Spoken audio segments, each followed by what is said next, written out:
Hi, this is Noah Crosson, and this is my CATIP final presentation. A quote that stuck with me for the past 10 years is by Robert Frost. Two roads diverge in a wood, and I took the one less traveled by, and that has made all the difference. I was recently introduced to Ag, Ed, and FFA while working on a farm and helping out at the local high school to develop their school farm. Initially, I was interested in becoming a biology teacher, but after this experience, seeing what the students were doing in the shop and the farm, I saw the amazing potential that agriculture education offers for students as well as teachers. Originally, I'm from North Carolina in the Appalachian Mountains, and I grew up in a rural farming community. However, in my teenage years, I gravitated away from that. However, during college, I realized the importance of my time growing up and working on the farm and exploring the great outdoors.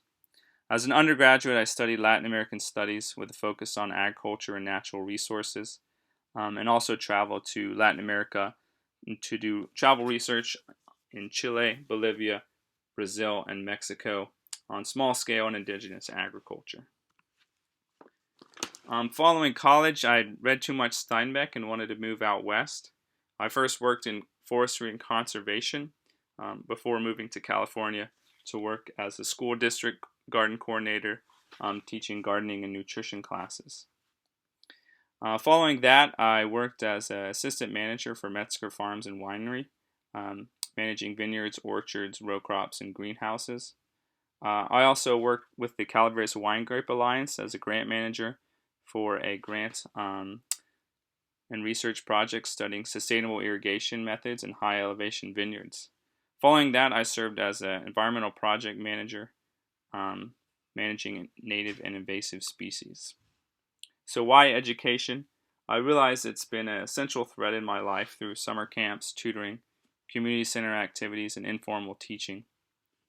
I also would like to make a positive impact in the world, and I think the classroom is an amazing place to do that, as so many students need a positive and guiding force in their life, as well as meaningful experiences to help them learn and grow. And I think that agriculture does just that, providing a place for students to feel plugged in, feel welcome, challenged, as well as supported. I attended UC Davis for my credential program and also student taught at Woodland High School. And working with the teachers, Jerry Del Sol is my master teacher, who's a great mentor and kindred spirit, as well as Eric Dyer and Brianna Stoops. Was amazing to see the program that they've built and the team that they've created. Really inspired me and kept me involved and involved in ag education. My CATIP individual learning plan for the classroom was how to keep students engaged, all levels of students engaged in the classroom, including academically achieving students as well as challenged learners. The first goal I had was to chunk assignments and have multiple tiers so that challenged students would have additional projects that were complex and also fun. My FFA goals was to focus on how to engage more of the Hispanic population in our school by creating professional development teams and also allowing more students to be involved in the student school farm for agri-science and SAEs. For mentorship, I had 3 mentors over 2 years. My first mentor initially was my teaching partner, but we decided it would be beneficial to have an outside mentor out of the program to get more perspective.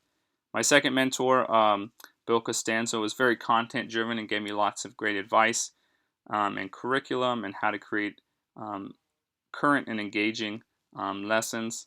And my third mentor, Gail, was a good friend and really provided a more personal support mentorship and helped guide me in my transition to a new school to help find the right fit as someone who has moved around and been in a number of programs herself before finding the right fit.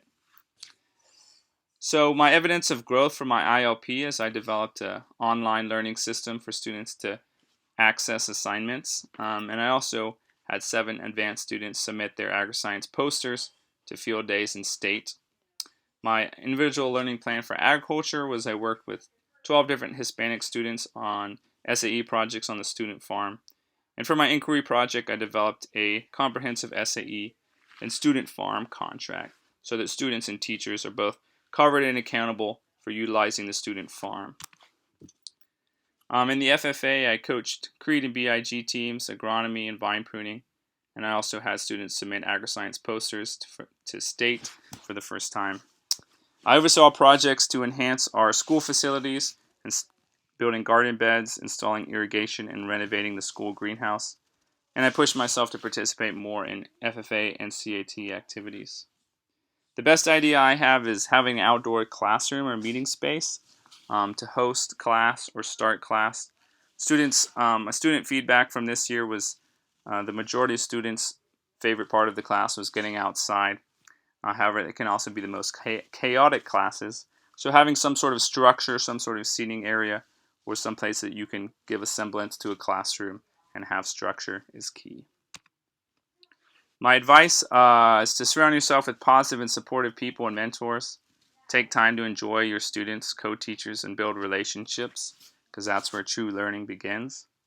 And then build the right culture. It's not about necessarily what you do, but I believe it's about how you do it. For me, remembering to start small, choose one goal for the classroom and one goal for the FFA program each semester. To try out new things, but also reflect on what you enjoy and excel at. Focus on that so you can give those gifts back. And then remember that real change takes time. To give yourself time to make mistakes, to struggle. And remember that education and building a program is about the big picture and the overall experience. Thank you.